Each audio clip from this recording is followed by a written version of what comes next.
বন্ধুসকল, বহুদিন ধৰি চৰ্চাত থকা এটা মছজিদে সকলোকে ৰহস্যময় কৰি তুলিছে।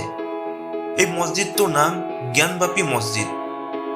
ৰাম মন্দিৰৰ পিছত এইবাৰ কিছু ৰহস্যময় তথ্য পোহৰলৈ আহিছে এই মছজিদটোৰ। ASI অৰ্থাৎ আৰ্কিঅলজিকেল ছাৰ্ভে অৱ ইণ্ডিয়াই কয় যে বাৰাণসীৰ জ্ঞানবাপী মছজিদ স্থানত বৰ্তমানৰ গঠন নিৰ্মাণৰ পূৰ্বে এটা বৃহৎ হিন্দু মন্দিৰ আছিল।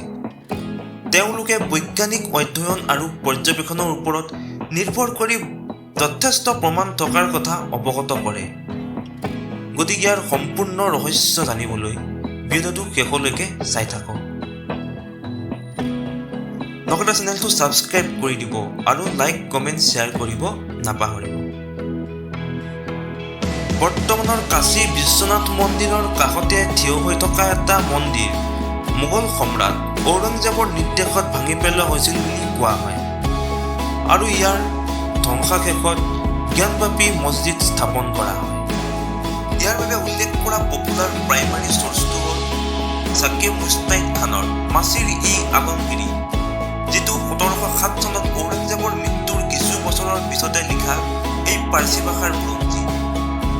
ASIৰ প্ৰতিবেদনত ইতিহাসবিদ যদুনাথ চৰকাৰে 1947 চনত কৰা এই গ্ৰন্থখনৰ অনুবাদৰ কথাও উল্লেখ কৰিছে। লগতে কয় যে ইছলাম প্ৰতিষ্ঠা কৰিবলৈ আগ্ৰহী ঔৰংজেবে সকলো প্ৰদেশৰ মুৰব্বীসকলক কাফিৰসকলৰ বিদ্যালয় আৰু মন্দিৰ ভাঙি পেলাবলৈ নিৰ্দেশ দিছিল। 1969 চনৰ 9 এপ্ৰিলত ঔৰংজেবৰ দ্বাদশ ৰাজত্বকালত কাশীৰ বিশ্বনাথ মন্দিৰ আৰু মথুৰা কেশৱদেৱ দুয়োটা মন্দিৰ ধ্বংস হয়। যদুনাথ চৰকাৰে ইয়াক ঔৰংজেবৰ বৃহত্তৰ হিন্দু ধৰ্মৰ ওপৰত আক্ৰমণৰ অংশ বুলি ব্যাখ্যা কৰিছিল।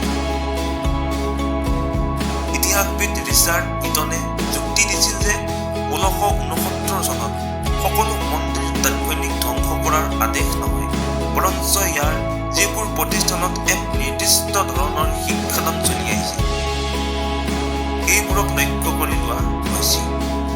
আকবৰৰ ৰাজত্বকালত এই মন্দিৰটোৰ কিছু অংশ নিৰ্মাণ হোৱাৰ কথাও পোহৰলৈ আহে। বৰ্তমানৰ কাশী বিশ্বনাথ মন্দিৰটো মছজিদৰ কাষতে 18 শতিকাত ৰাণী অহিল্যা হোলকাৰে নিৰ্মাণ কৰিছিল বুলি কোৱা হয়।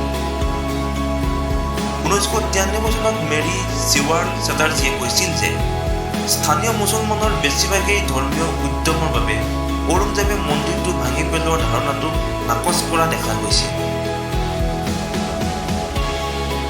মূল ভৱনটো মন্দিৰ আছিল আৰু ঔৰংজেবে ধ্বংস কৰিছিল যদিও কেৱল ৰাজনৈতিক বিদ্ৰোহৰ কেন্দ্ৰ হিচাপে কাম কৰাৰ বাবে।